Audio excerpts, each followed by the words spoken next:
জি, show হচ্ছে। Thank you. আচ্ছা, আমরা লাস্ট যে ক্লাসটি হয়েছিল সেটা হচ্ছে ফিল ইন দ্য ব্লাঙ্কস এর একটা ক্লাস দিয়েছিলাম, রিডিং, আইএলটিএস রিডিং মডিউলে। আজকে আমরা আইএলটিএস রিডিং মডিউলের খুবই ইম্পর্টেন্ট একটা কোশ্চেন প্যাটার্ন নিয়ে কাজ করব। So, আজকে ক্লাসটা খুবই ইম্পর্টেন্ট, যেটা আইএলটিএস রিডিং মডিউলের খুবই কমন টাইপের একটা কোশ্চেন, আর সেটাকে বলে হেডিং ম্যাচিং। এই ধরনের কোশ্চেনকে হেডিং ম্যাচিং বলে, এটা মনে রাখতে হবে। আমরা হেডিং বলতে কি বুঝি? হেডিং বলতে বুঝি ধরেন যে একটা স্টেটমেন্ট বা একটা প্যারাগ্রাফ বা একটা লেখা, সেটার একটা হেডিং হয়, আই মিন শিরোনাম হয়। শিরোনামটা কি হয়? অর্থাৎ যেই লেখাটা থাকে সেটার মেইন থিমটা হচ্ছে ওই শিরোনামে উল্লেখ থাকে। তো শিরোনামটা পড়লেই ওইটার মেইন থিমটা বোঝা যায়, আবার মেইন থিমটার যে সার নির্যাস সেটাই হচ্ছে ওইটা শিরোনাম। তো এই অবস্থায় আমাদের রিডিং প্যাসেজ টু, যেটা আমরা এখানে কোশ্চেন নিয়েছি রিডিং প্যাসেজ টু, অর্থাৎ এখানে আমরা জানি প্রত্যেকটা প্যাসেজের জন্য 20 মিনিট সময়। ডিস্ট্রিবিউশনের ক্ষেত্রেও প্যাসেজ টু এর জন্য বলেছিলাম 20 মিনিট সময় আপনাকে দিতে হবে। তো এখানে খুবই ইম্পর্টেন্ট, সেটা হচ্ছে আহ, এখানে বলা হচ্ছে you should spend 20 minutes on question 14 to 26, অর্থাৎ 14 থেকে 26 নাম্বার কোশ্চেন পর্যন্ত আপনার সময় হচ্ছে 20 মিনিট। এবং এখানে আগে কোশ্চেন দেওয়া আছে, এখানে বলা আছে reading passage two has 7 paragraph, A to G. অর্থাৎ দেখেন এখানে A B D E F G এভাবে 7টা প্যারাগ্রাফ দেওয়া আছে। Choose the correct heading for each paragraph from the list of the headings below. অর্থাৎ নিচে যে হেডিং গুলা দেওয়া আছে, এই হেডিং গুলা এখান থেকে নিয়ে আমাদেরকে এই যে প্রত্যেকটা প্যারা পড়তে হবে, এবং এই প্যারাটা পড়ার পরে আমাদের কাছে কোন হেডিংটা কোন প্যারার হেডিং মনে হচ্ছে বা কোন প্যারার হেডিং হিসেবে যায়, সেটা আমাদেরকে ফাইন্ড আউট করতে হবে। সো এই ধরনের কোশ্চেন সলভ করার ক্ষেত্রে খুবই কমন যে কাজটি করতে হয় সেটি হচ্ছে আমাদেরকে শুরুতেই এখানে যে হেডিং গুলো দেওয়া আছে, লিস্টটা, এই লিস্টটা খুব পারফেক্টলি এবং ভালোভাবে পড়তে হবে।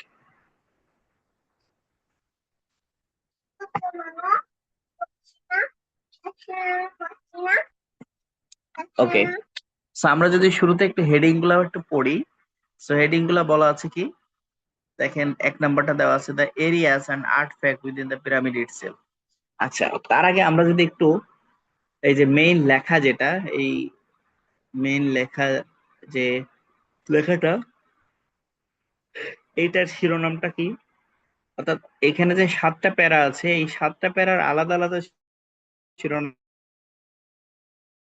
আছে, আর এই 7টা প্যারা মিলায়ে মেইন থিমটা কি, মেইন শিরোনামটা হচ্ছে the step pyramid of Djoser. ডোজারের স্টেপ পিরামিড নিয়ে এখানে লেখা হয়েছে।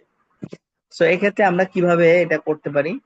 যেমন পিরামিড, এখানে যে পিরামিড নিয়ে কথা হয়েছে, আমরা শুরুতে এটা বুঝতেছি যে আমাদের পুরো লেখাটা পিরামিড রিলেটেড। পিরামিড কি? প্রাচীন কালের মূলত রাজা বাদশাদের যে মৃতদেহটাকে মমি করে রাখা হতো, হ্যাঁ, এই মমি করে রাখার যে জায়গাটা, সেই জায়গাটা এটাকে পিরামিড বলে। অর্থাৎ কাইন্ড অফ জাদুঘরের মতো বা এরকম, সামথিং লাইক দ্যাট।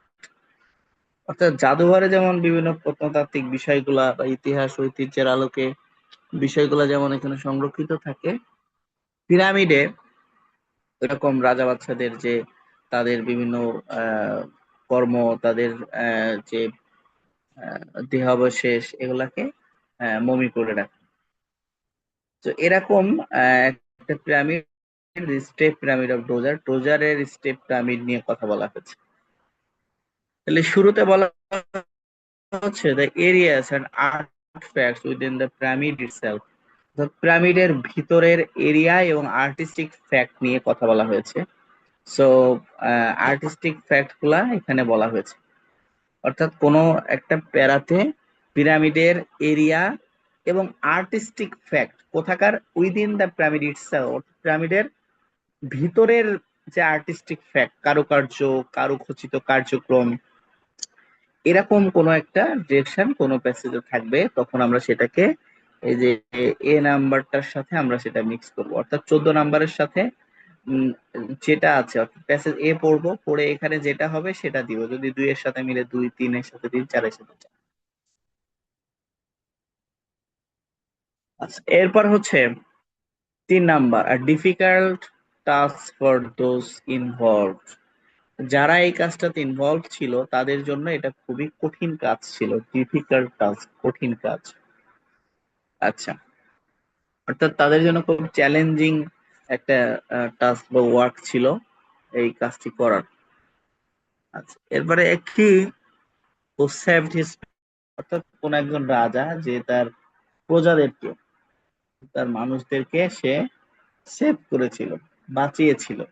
হতে পারে কোনো মহামারী বা অন্য কোনো বিষয় থেকে, যে একজন রাজা সে তার প্রজাকে বা প্রজাদেরকে বাঁচিয়েছে, এমন কোনো বিষয় যদি বলে তখন আমরা সেটাকে এইটাকে তার সাথে মিক্স করব, ম্যাচ করব। এ সিঙ্গেল সার্টেনিটি এবং আদার লেস ডেফিনেট ফ্যাক্টস, বলছে অনেকগুলো বিষয় আছে, তো তার মধ্যে একটা সিঙ্গেল সার্টেনিটি, অর্থাৎ একক কোনো একটা বিষয়টাকে অনেক বেশি প্রায়োরিটি দেওয়া হবে। হতে পারে একজন ব্যক্তি, একজন রাজা, একটি কাজ, একটা কোনো বিষয়, এরকম কোনো একক কোনো বিষয়টাকে যেখানে হাইলাইট করা হবে, একক, সিঙ্গেল সার্টেনিটি। দেখেন সিঙ্গেল বলা হয়েছে, সিঙ্গেল সার্টেনিটি। সো এই যে একক বিষয়ে যদি হাইলাইট করে কোনো প্যারাতে, তখন আমরা এটাকে তার সাথে ম্যাচ করব। Then an overview of the external buildings and areas, যে কোন একটা বিল্ডিং এর এক্সটার্নাল, বাহিরের দিক, এর ওভারভিউ বলা হয়েছে।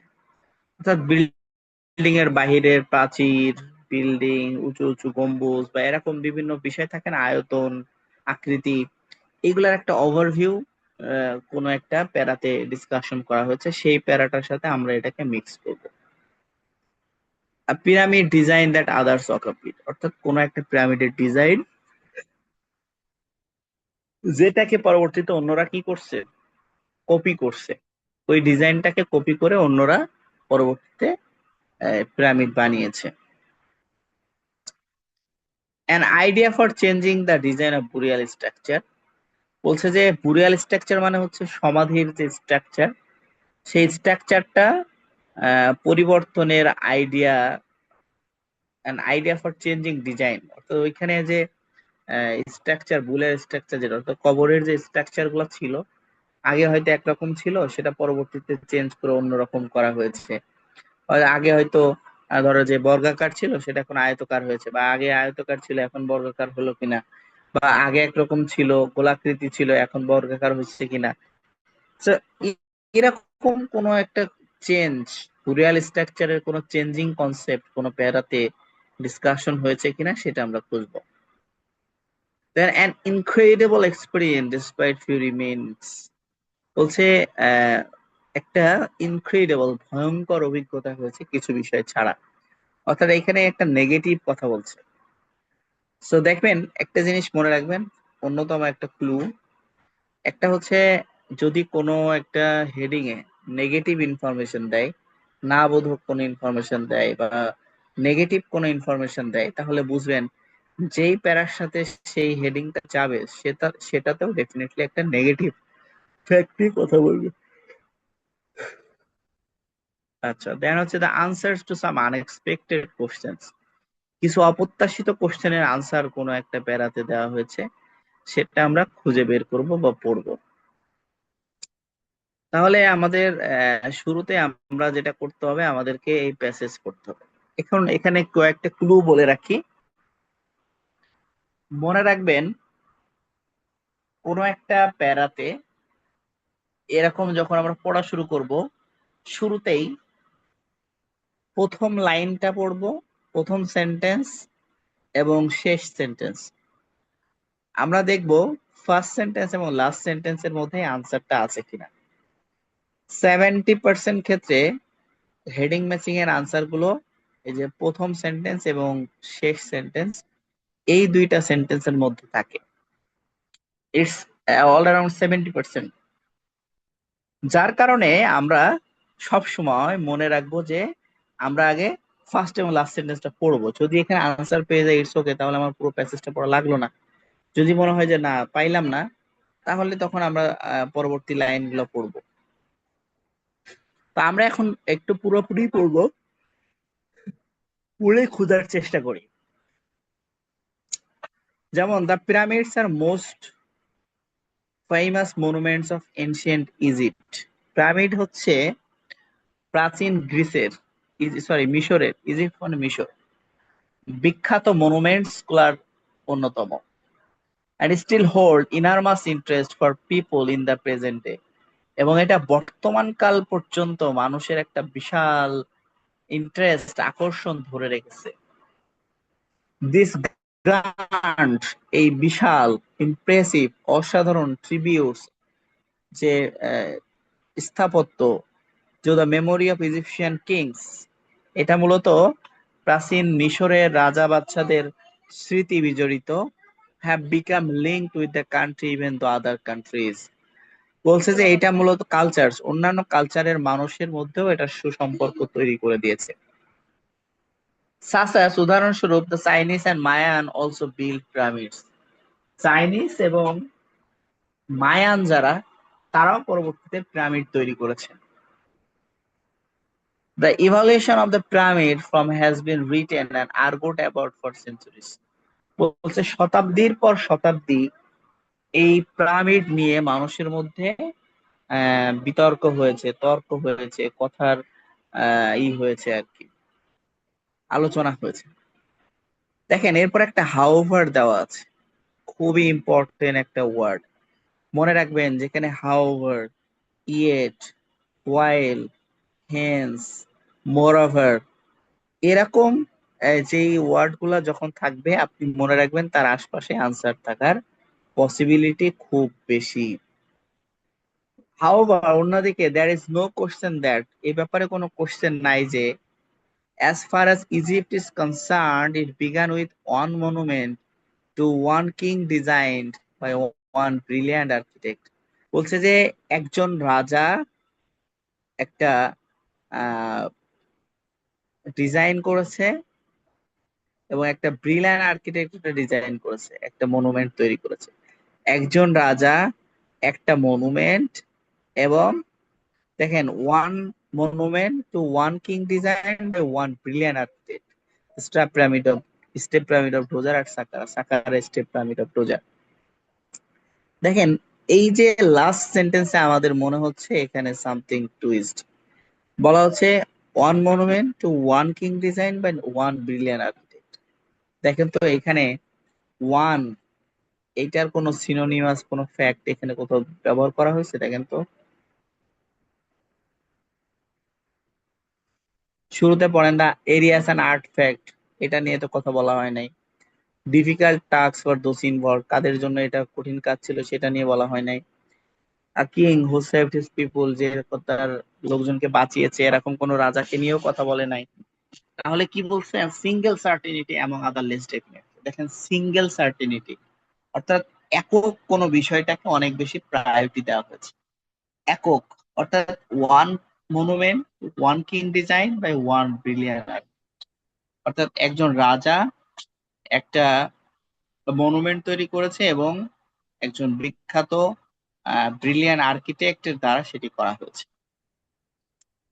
অর্থাৎ আমরা তাহলে এই যে 14 নাম্বার, অর্থাৎ প্যারাগ্রাফ এ এর সাথে আমরা 4 নাম্বারটা আনসার হিসেবে দিব। নেক্সট আমরা প্যারাগ্রাফ 2 পড়ি। Djoser was monument, the, sorry ভাইয়া, মনুমেন্ট, বুঝি মনুমেন্ট, নাই নাজমুল ভাই। মনুমেন্ট মানে কি স্যার? আচ্ছা, মনুমেন্ট মানে হচ্ছে স্থাপত্য, প্রাচীন স্থাপত্য। জি। নিদর্শন। মনুমেন্ট মানে নিদর্শন, হ্যাঁ। মনুমেন্ট সাধারণত ধরেন প্রাচীন কোনো জায়গা, প্রাচীন কোনো স্থাপত্য, এইগুলাকে মনুমেন্ট বলা হয়। ঠিক আছে, যেমন বাংলাদেশের মনুমেন্ট বলতে আমরা কি বুঝি? যেমন এই যে আহসান মঞ্জিল, এরপরে যেমন ওই যে মহাস্থানগড়, হ্যাঁ, এই সবগুলোই কিন্তু মনুমেন্ট। হ্যাঁ, ও ষাট গম্বুজ মস্ক, ঠিক আছে, এগুলো সব মনুমেন্ট হিসেবে বিবেচিত হয়, প্রাচীন জায়গা স্থাপত্য এগুলো। ঠিক আছে ভাই। জি। আচ্ছা, এরপরে বি নাম্বার প্যারা যদি আমরা পড়ি, Djoser was the first king of third dynasty of Egypt and the first to build the stone. ডোজারই প্রথম রাজা যে মূলত স্টোন দিয়ে কিছু তৈরি করা শুরু করেছিল। প্রিয়র মানে হচ্ছে সময় বা যুগ। ডোজার্স রেইন, অর্থাৎ ডোজারের শাসন আমলে টমস এর রেক্টেঙ্গুলার, টমস মানে গম্বুজ, অর্থাৎ সাধারণত দেখবেন বাংলাদেশের পার্সপেক্টিভে বিভিন্ন যে মাজার গুলা আছে, মাজার গুলা এই মাজার সোজা উপরে জাস্ট বিল্ডিং এ একটা গম্বুজ থাকে, যেই সোজা মাজার থাকে ওই সোজা গম্বুজ থাকে। তো বলা হচ্ছে যে টম ওয়াজ রেক্টেঙ্গুলার, এখানকার যে টম গুলা ছিল সেগুলো রেক্টেঙ্গুলার মনুমেন্ট ছিল, made by dried clay brick. এগুলা হচ্ছে ধূসর ব্রিক দ্বারা, ইটের দ্বারা এটা তৈরি ছিল, which covered underground passages but the deceased person was buried, এবং যেখানে এই যে যারা মারা যেত, মৃত মানুষদেরকে সমাহিত করা হতো। ফর রিজনস ফলে হুইচ রিমেন আনক্লিয়ার, যার কারণে অনেক কিছু অস্পষ্টতা ছিল। Djoser's main official whose name was Imhotep, ডোজারের একজন প্রধান সহকারী ছিল। ডোজার আমরা তো জানি যে সে হচ্ছে একজন রাজা, এই যে উপরে বলা হচ্ছে থার্ড ডাইনেস্টি অফ ইজিপ্ট, এখানকার রাজা ছিল এই সময়কার, এবং তার একজন সহকারী ছিল, তার নাম ছিল ইমহোটিপ।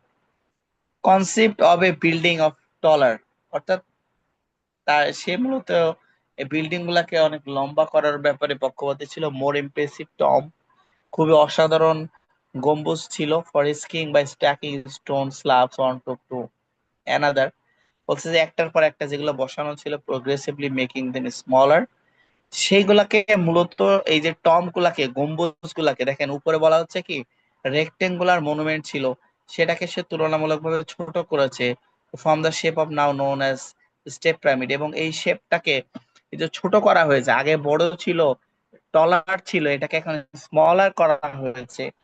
অর্থাৎ এই যে টম গুলা, এই বুরিয়াল স্ট্রাকচার যেটা, এটাকে আগে একরকম ছিল, এটাকে এখন কি করা হচ্ছে, ছোট করা হয়েছে। এই ছোট করার যে ওয়েটা, এটাই হচ্ছে এখানে এটা পরিবর্তন করা হয়েছে বলা হচ্ছে। অর্থাৎ আগে এই টম গুলো লম্বা ছিল, বড় ছিল, রেক্টেঙ্গুলার ছিল, সেটাকে এখন স্মলার করা হয়েছে, এবং এই শেপটাকেই বলা হচ্ছে step pyramid of Djoser, Djoser step pyramid.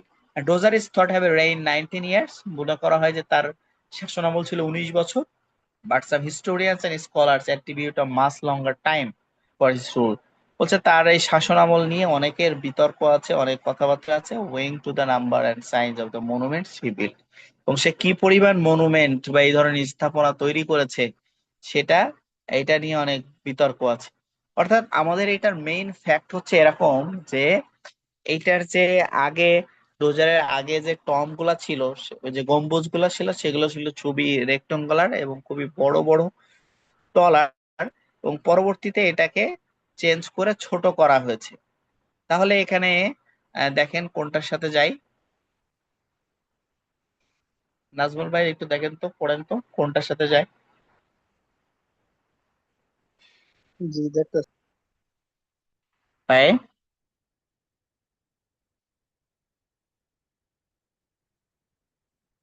আচ্ছা, an idea for changing the design of burial structure, দেখেন তো এটার সাথে যায় কিনা।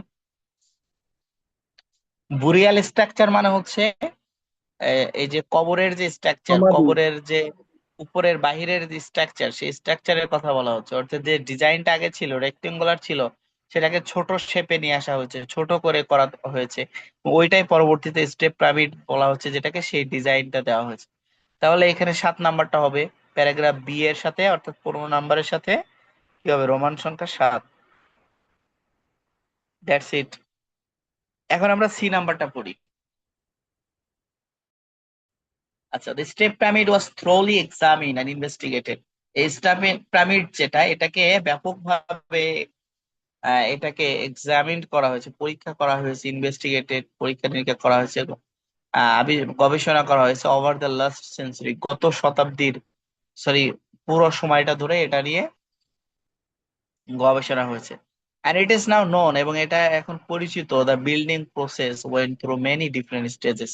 এবং এটা গবেষণার পরে দেখা গেছে যে এখানকার যে বিল্ডিং গুলা, এই বিল্ডিং গুলো অনেকগুলো প্রসেস মেনটেন করে তৈরি হয়েছে।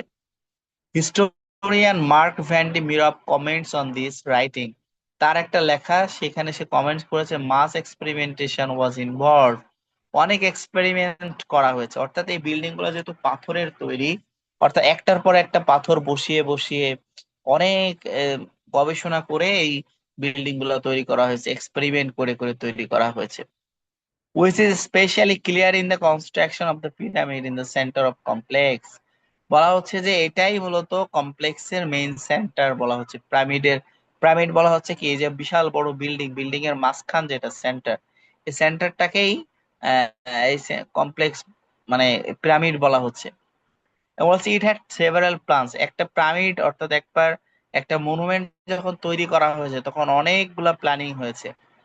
Before it became the first step pyramid of history, যেহেতু এই যে স্টেপ পিরামিডটা নিয়ে কথা বলা হচ্ছে, সেটা যেহেতু ইতিহাসের প্রথম সব থেকে হচ্ছে এই প্রথম স্টেপ পিরামিড, তো যার কারণে এখানে কি করা হয়েছে, এই যে এ became the first pyramid history piling 6 level on top to one another, অর্থাৎ 6টা লেভেলের পাইলিং করে 6টা লেভেলে একটার পর একটা বসানো হয়েছে।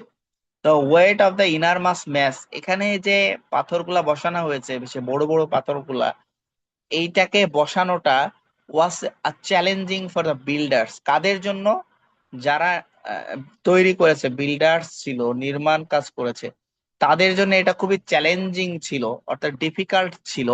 To place stone at one inward incline, অর্থাৎ যারা একটার পর একটা ওই পাথরগুলাকে সন্নিবেশিত করে বসিয়েছে, in order to prevent the monument breaking up, যাতে করে এই মনুমেন্টটা, এই স্থাপনাটা কোনোভাবে ভেঙে না যায়।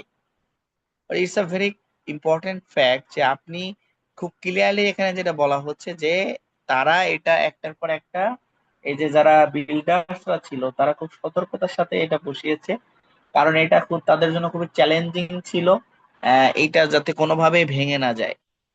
তো তাহলে আমরা যদি এখন একটু এখানে যে এগুলো আছে দেখেন, 2 নাম্বারটা যদি দেখেন, difficult task for those involve, দেখেন তো এটার সাথে যাই, মেইন থিমটার সাথে। হ্যাঁ, জি যায়। হ্যাঁ, তার মানে হচ্ছে এখানে এই যে সি নাম্বারটার সাথে ডিফিকাল্ট টাস্ক ছিল, তাদের জন্য কঠিন ছিল। তাহলে ডিফিকাল্ট না ব্যবহার করে তারা ওইখানে কোন ওয়ার্ডটা ব্যবহার করছে, চ্যালেঞ্জ, তাই না? চ্যালেঞ্জ। হ্যাঁ, চ্যালেঞ্জ ছিল। আর ইনভলভ মানে, অর্থাৎ দোষ ইনভলভ মানে যারা এর সাথে জড়িত ছিল, অর্থাৎ ওখানে বিল্ডার্স দের কথা বলা হচ্ছে, বিল্ডার্সরা এই কাজটি করেছে।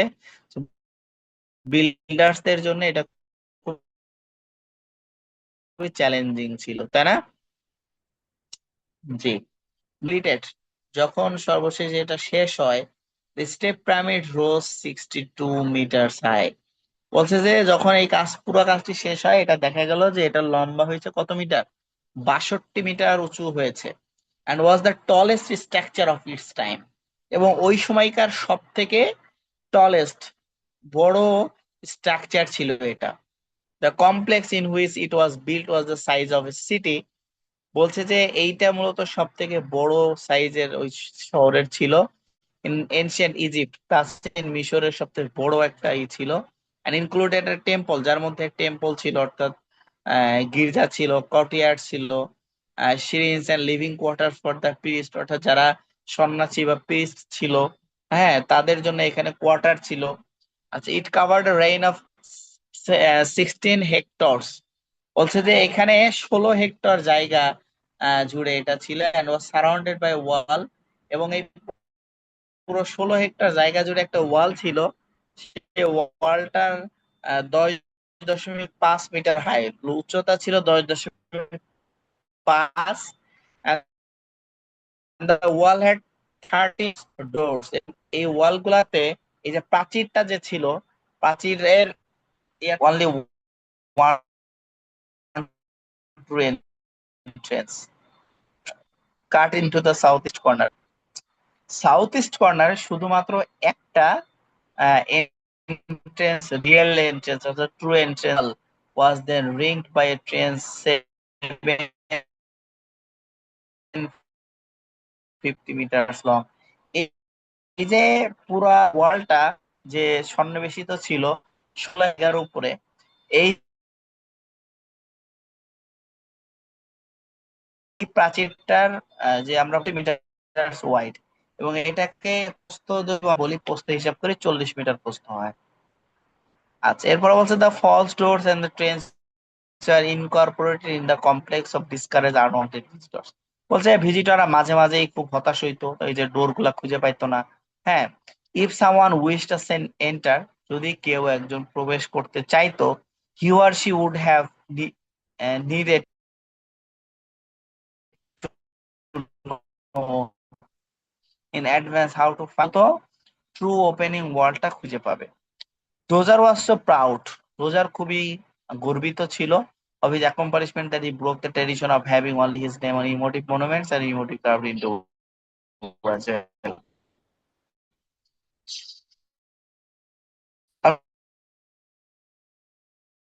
অর্থাৎ এই ডোজার খুব ফিল করতো যে সেই সময় যেটা হইতো যে তাদের সকল কিছু নাম আয় তৈরি হইতো সব একজনের বাবার হইতো। সো এরকম ওই সময়কার যেটা হতো যে তাদের সকল স্থাপনা যে তৈরি করতো ওই রাজার নামে তৈরি হতো, অন্য কারো নামে হইতো না। কিন্তু এই একজন ডোজার নামে একজন যে রাজা ছিল, সে মূলত তার একজন অফিসিয়াল ইমোটিভ, তার নামে একটা এই প্রতিষ্ঠান, এই মনুমেন্ট তৈরি করে, মনুমেন্ট খুবই বিখ্যাত হয়ে। অর্থাৎ মূল কথা যদি আমরা বলি যে এই যে স্টেপ পিরামিড যেটা হতো ওটা উঁচু উচ্চতা, এবং এটার স্ট্রাকচারটা হচ্ছে 13টা ফলস ডোর ছিল, 16 হেক্টর জায়গার উপরে ছিল এটা। এবং এখানে একটা ওয়াল ছিল, সেই ওয়ালটা 10.5 মিটার পুরো প্রাচীরটা, এবং যেখানে 13টা ফলস ডোর। আর এই প্রাচীরের যে আয়তন ছিল, দৈর্ঘ্য ছিল, সেটা ছিল 750, এবং প্রস্থ ছিল 40 মিটার। এবং অনেক সময় দেখা যেত যে যারা ভিজিটর ছিল, অজানা অপরিচিত হঠাৎ করে আসছে, তারা মূলত ওই ফলস ডোর গুলাতে দিয়ে ঢোকার চেষ্টা করতো, কিন্তু তারা সেখানে বিভ্রান্ত হতো। আগে থেকে অবশ্যই জানা লাগতো যে কে এইটা দিয়ে ঢুকতে চায়, ইত্যাদি ইত্যাদি। আচ্ছা, এখানে একটা ওভারভিউ মনে হচ্ছে না? একটা বিল্ডিং এর বাহিরের দিকের ওভারভিউ নিয়ে কথা বলছে না? কতটুকু কতটুকু কতটুকু উঁচু, হ্যাঁ, এইটার বাইরের দরজা দেখেন তো কোনোভাবে 5 নাম্বারটার সাথে যায়। An overview of the external, external মানে কি, বাহিরের একটা ওভারভিউ বিল্ডিংস এন্ড এরিয়াস, মিলে জি। এটা দেখেন তো। সো ডেফিনেটলি এটার সাথে 5 নাম্বারটা যায়। দেখেন এক্সটার্নাল, আমাদের মাথায় রাখতে হবে এক্সটার্নাল অর্থাৎ বাহিরের দিকের কথা বলছে। আর এখানে দেখেন এখানেও এরিয়া আছে কিন্তু। And artefact within pyramid itself, পিরামিডের ভিতরে কোনো ধরনের আর্টিস্টিক ফ্যাক্ট আছে কিনা, এরকম কোনো কিন্তু এখানে বলে নাই, ঠিক আছে? তো যার কারণে আচ্ছা, এবার আমরা আসি ইনা, এই যে গম্বুজের যে সমান সমান যে নিচের যে জায়গাটা, where the king's body was laid down, laid to rest, সেখানে বসে করে পিরামিডে surrounded by a vast maze of long tunnels that are rows of them to discourage robbers. বলছে যে ওই গম্বুজের ওই সাথে যেখানে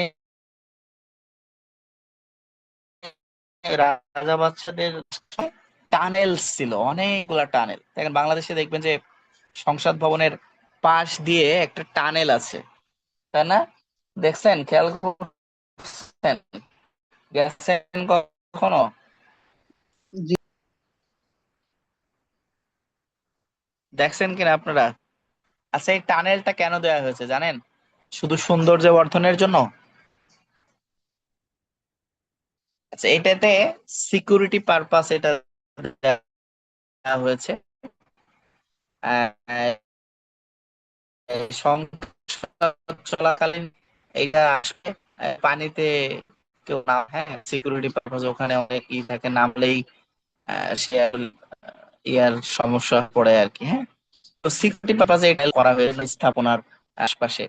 সো এখানেও এই যে পিরামিডে যে এখানে লাশ সমাহিত করা থাকতো তাদের, ওইখানে আশপাশে টানেল দ্বারা সন্নিবেশিত ছিল, যাতে করে যারা বিভিন্ন ডাকাত আছে তাদের ওই যে লাশের সাথে বিভিন্ন সোনা গহনা, বিভিন্ন হচ্ছে মুদ্রা, স্বর্ণ মুদ্রা এগুলা দেওয়া থাকে, অর্থাৎ তাদের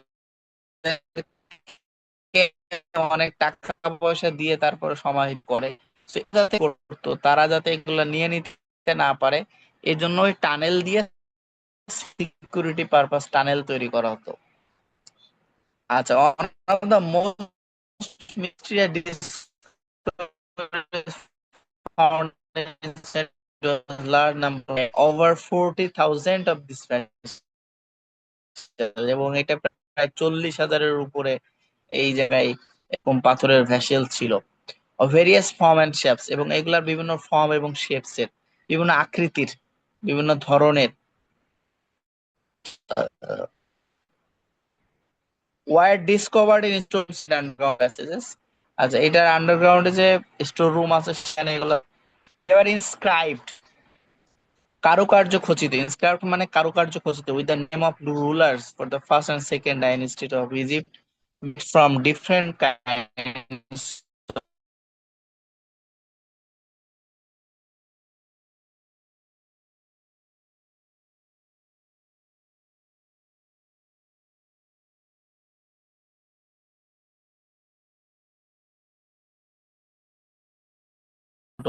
সাপোজ টু রিপ্রেজেন্ট, বলছে যে যারা বিখ্যাত আর্কিওলজিস্ট আছে, হিস্টোরিয়ান আছে, তাদের মধ্যে কোনো, তারা একমতে পৌঁছাইতে পারে নাই যে এই ভ্যাসেল গুলো আসলে এখানে কেন দেওয়া হয়েছে। আর্কিওলজিস্ট জেন ফিলিপ লুয়ার, একজন বিখ্যাত আর্কিওলজিস্টের কথা বলছে, who executed most of pyramid and complex, believes there are originally stored with Denkavu proper burial of Doja in his pyramid of his predecessors. There are other historians, however, who claim the vessels were dumped into. এখানে বলা হচ্ছে যে এটা মূলত এই তাদের এই কবরগুলাকে বা গ্রেভ গুলাকে প্রোটেক্ট করার জন্য তৈরি করা হয়েছে, বা এই পাথরগুলো দেওয়া হয়েছে, এটা অন্য কোনো রিজন নাই, ইত্যাদি ইত্যাদি। অর্থাৎ ওভারঅল আমরা যদি বলি যে আমরা এখানে পিরামিডের ভিতরের আর্টিস্টিক ফ্যাক্ট এবং এরিয়া, এটা নিয়ে কথা বলা হচ্ছে না। দেখেন ওইটা কতটুকু ভিতরে, কতটুকু এটা সন্নিবেশিত, এবং এই যে টানেল দ্বারা পরিবেশিত, মানে পুরোটা সন্নিবেশিত, ঘেরাও করা।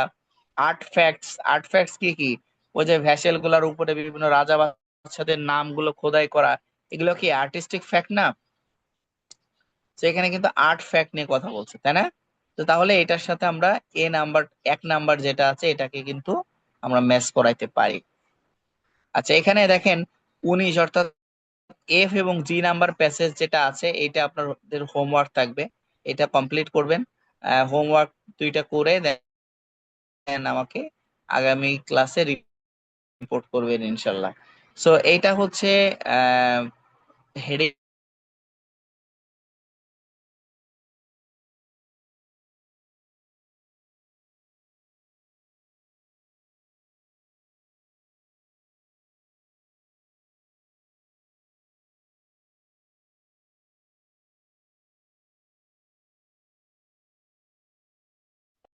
স্যার হইতেছে না।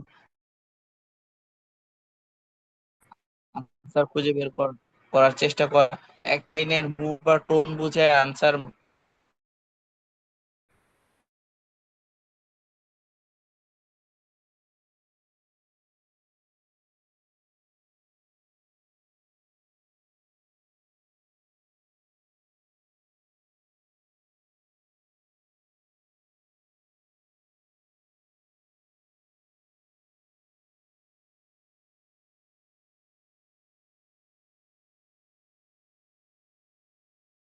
বোঝা যায় এখন?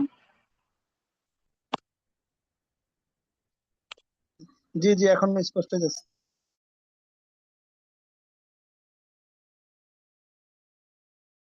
হোম হোমওয়ার্ক দেওয়ার পরের কথাগুলো আর আসছে নাই কেন, এখন বুঝে গেল।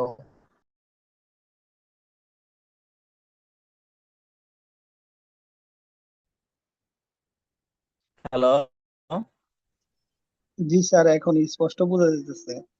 এই যে দুইটা বাড়ির আচ্ছা, কাজ দিচ্ছেন, বলতেছি যে ওইটা স্পষ্ট বোঝা গেছে। হ্যাঁ, হ্যাঁ, এই যে এখানে যে এফ আর জি নাম্বারটা বাড়ির কাজ, পাশাপাশি আরো মিনিমাম 3টা প্যাসেজ সলভ করবেন হেডিং ম্যাচিং এর যে কোনো জায়গায়, মানে কেমব্রিজের 3টা আরো হেডিং ম্যাচিং সলভ করবেন। আচ্ছা, হেডিং ম্যাচিং সলভ করতে গিয়ে বেশ কিছু প্রবলেমের মুখোমুখি হবেন, আনসার খুঁজে বের করতে অনেক কষ্ট হবে, কিন্তু এইটার ওয়ে আসলে একটাই, আপনাকে প্র্যাকটিস করে করে এটা শিখতে হবে। এটার কোনো আলাদা টুইস্ট নেই যে আপনি ওটা জানলেন আর শিখে গেলেন। সহজ কথায় আপনি শুরুতে প্রথম লাইন পড়বেন আর শেষের লাইন পড়বেন, যদি আনসার না পান তখন আপনি মাঝখানের লাইন পড়তে হবে, ঠিক আছে? তো আর প্রথম এবং শেষে পেয়ে গেলে তো ইটস ওকে, ডান। আর একটা মনে রাখবেন যে একটা সেন্টেন্সের যে নেগেটিভ কথা বলে থাকলে প্যাসেজ অবশ্যই সেটা নেগেটিভ কথা বলবে। সো এইটা একটা জিনিস মাথায় রাখবেন, ঠিক আছে? That's it. তাহলে ইনশাল্লাহ আগামী ক্লাসে এটা কমপ্লিট করবেন, ঠিক আছে? জি, জি। আগে যে ওকে। প্রশ্নগুলো পড়বো, হেডিং গুলা পড়বো স্যার, হেডিং লিস্ট। আগে হেডিং পড়বেন, হ্যাঁ অবশ্যই আগে হেডিং পড়ে তারপরে এখানে প্যাসেজে আসবেন, ঠিক আছে?